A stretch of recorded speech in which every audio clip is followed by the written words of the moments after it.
I've been flooded with requests over the past 24 hours for a video about the rumors coming out of California that door-to-door confiscation has arrived. Originally, I did not want to comment on this, at least not yet, because I like to have a bunch of sources that I'm able to point to.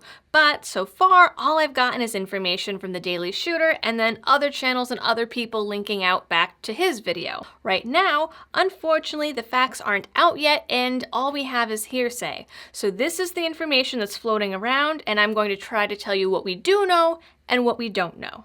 According to the Daily Shooter and his sources, the Department of Justice is camped out in California with local law enforcement and plans to go door to door over the next 10 months to check compliance with the state's assault weapons laws. Allegedly, there have been about 15 people arrested already. Supposedly, one of them was law enforcement who are supposed to be exempt, so it makes it sound a little fishy.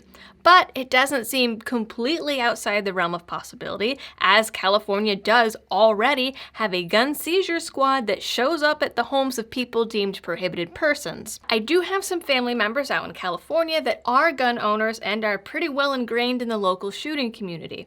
I reached out to one of them last night and he says that he actually hasn't heard or seen a single thing about this happening. All he could point to was the case of Jeffrey Scott's Kirschman, which went down in May. According to local news outlet KGET, Kirschman is facing a dozen felony charges after the California DOJ raided his home. The reason for the raid was because he actually attempted to comply with the new assault rifle law and register his rifle on the state's website. But when he submitted the required photos of the gun, the DOJ said the rifle was illegally modified and not California compliant. So, of course, they showed up, took a dozen guns, 230 rounds of ammunition, which we all know is basically nothing as far as ammo stockpiles go, and 2 silencers. His felony charges mostly revolve around California's definition of assault rifles and possession of a multi-burst trigger activator, which could be anything from a trigger crank to a belt loop. I mean, realistically. Now, on the one hand, if you're going to upload photos and send them off to the DOJ, you should probably make sure that your compliance game is on point. On the other, the laws change so frequently in California that I don't know how the hell anyone is expected to keep up. And on the other hand, these laws are ridiculous and shouldn't even exist anyway. So all of this is coming out of a new law that required everyone to register any so-called assault-style weapons by the end of June. If it goes anything like similar laws in other states, only a small percentage of gun owners actually followed through, and this poor schmuck was one of them. According to the Firearms Policy Coalition and actual DOJ reports, the DOJ received about 64,000 registration applications between January and June, had only processed 12,000 of them by the deadline, and had actually only approved 6,000.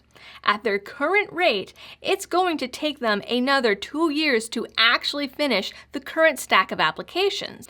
And according to a lawsuit filed by several gun groups, many people who tried to register might now actually face felony charges because the state's website kept crashing and couldn't actually handle the traffic. Because when is government ever efficient or actually good at anything that it does? So if this is something that's happening, my bet is that the DOJ would be going to the homes of people who tried to register and weren't approved, especially if the DOJ has already decided that anyone not approved deserves a home visit and a stack of felony charges like Kirschman. But as of this exact moment, there is nothing about this anywhere in the news. There's nothing over at the NRA-ILA. There's nothing at the Firearms Policy Coalition. There's nothing at the Calguns Foundation. So all we have are the Daily Shooter's sources, who he isn't naming, which is perfectly understandable.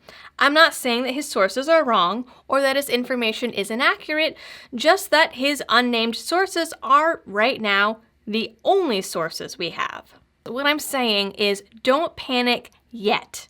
I think the Daily Shooter gave some excellent advice in saying that if you're worried about this, get a lawyer, don't speak to law enforcement that shows up, and have your lawyer's information ready.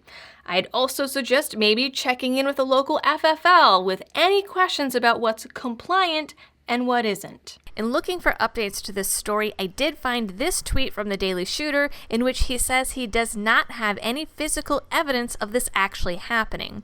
He says his sources do include law enforcement and his FFL, as well as a gun rights group. I personally still haven't seen anything from any gun rights groups about this, except for a post on the CalGuns forums that does seem to be from a troll.